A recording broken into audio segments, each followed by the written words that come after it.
জাহিদ, ময়নাতদন্ত ইতিমধ্যেই সম্পন্ন হয়েছে। পরের কর্মসূচিগুলো কি কি সেগুলো নিয়ে বিস্তারিত জানাবেন।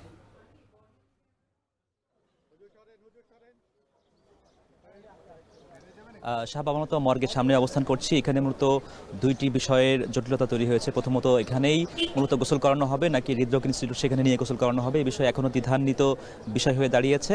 তবে তাকে যেহেতু জানাজার আগ মুহূর্ত পর্যন্ত তাকে হৃদরোগের যে হিমঘর সেখানে নেওয়ার পরিকল্পনা করা হয়েছে বলে আমাদের নির্ভরযোগ্য সূত্র তারা জানিয়েছেন। এবং এই মুহূর্তে সেই নিয়ে যাওয়ার প্রক্রিয়ার আগ মুহূর্ত সেখানকার যে নিরাপত্তা ব্যবস্থা বলি কিংবা যে প্রক্রিয়াগুলো বলি সেগুলো কিন্তু সব কিছুই জোরদার করা হয়েছে। এবং ইতিমধ্যেই এই শহীদ সোহরাওয়ার্দী মেডিকেল কলেজের এই যে মর্গের সামনে ইতিমধ্যেই সেনা সদস্যরা অবস্থান নিয়েছেন, বিজিবি সদস্যরা অবস্থান নিয়েছেন।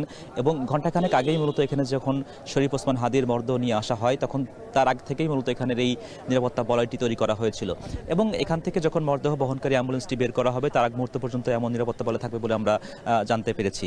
এবং যেহেতু রাজধানী জুড়েই মূলত আজকে তার এই জানাজাকে কেন্দ্র করে অনেকগুলো পদক্ষেপ নেওয়া হয়েছে, তারই একটি নিদর্শন কিন্তু এটি যে মর্গের সামনেও সেই নিরাপত্তা ব্যবস্থা জোরদার করা হয়েছে। এবং তাকে বহন করবে যে অ্যাম্বুলেন্স সেই লাশবাহী ফ্রিজিং কারটিও এই মুহূর্তে অপেক্ষমান আছে মর্গের সামনেই।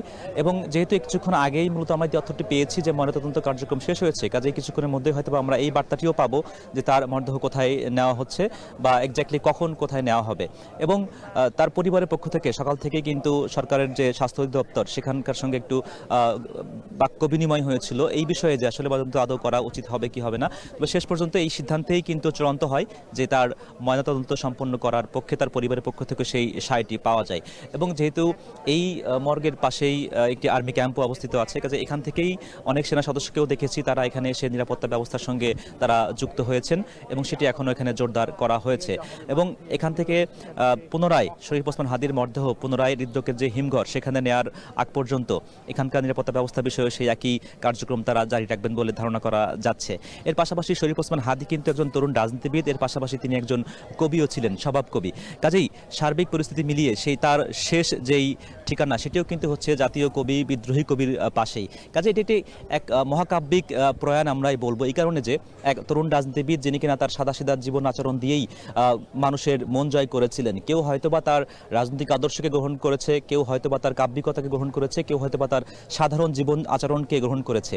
সেই সার্বিকভাবেই আজ যখন সারা দেশ তার এই হত্যাকাণ্ডের একই সঙ্গে বিচার, একই সঙ্গে তার এই প্রয়াণ, এই দুইটিকে একদিকে অশ্রু একদিকে ফুল, এই দুইকে ধারণ করেই তার ভক্ত সমর্থকরা বিশেষ করে জুলাই অভ্যুত্থানের যারা পক্ষের শক্তি সে সকল জুলাই যোদ্ধা বলি বা এই অভ্যুত্থানের স্পিরিট যারা ধারণ করেন তাদের মধ্যেও সেই উদ্বেগ উদ্বেলতা সেটিও কিন্তু লক্ষণীয় হয়েছে। এবং ইতিমধ্যেই যেহেতু কিছুক্ষণ পরেই দুপুর নাগাদ তার জানাজা অনুষ্ঠিত হবে, তার আগের যে প্রক্রিয়াগুলো মানে তদন্ত কিংবা তার গোসল সম্পন্ন করা সেই প্রক্রিয়াগুলো এখনো ধাপগুলো বাকি আছে এবং সেই ধাপগুলোর জন্য ইতিমধ্যে সেই কার্যক্রম কিন্তু চলছে। যেহেতু ময়নাতদন্ত একটু আগে শেষ হয়েছে, আমরা ধারণা করছি কিছুক্ষণের মধ্যে হয়তো বা তার মরদেহ আবারও হিমঘরে নেওয়ার প্রস্তুতি নেওয়া হবে। সব চেষ্টা করছি আমরা সকল তথ্যই নজরে রাখার। পরবর্তী বুলেটিনগুলোতে নিশ্চয়ই নতুন কোনো খবর জানাতে আবারও যুক্ত হব।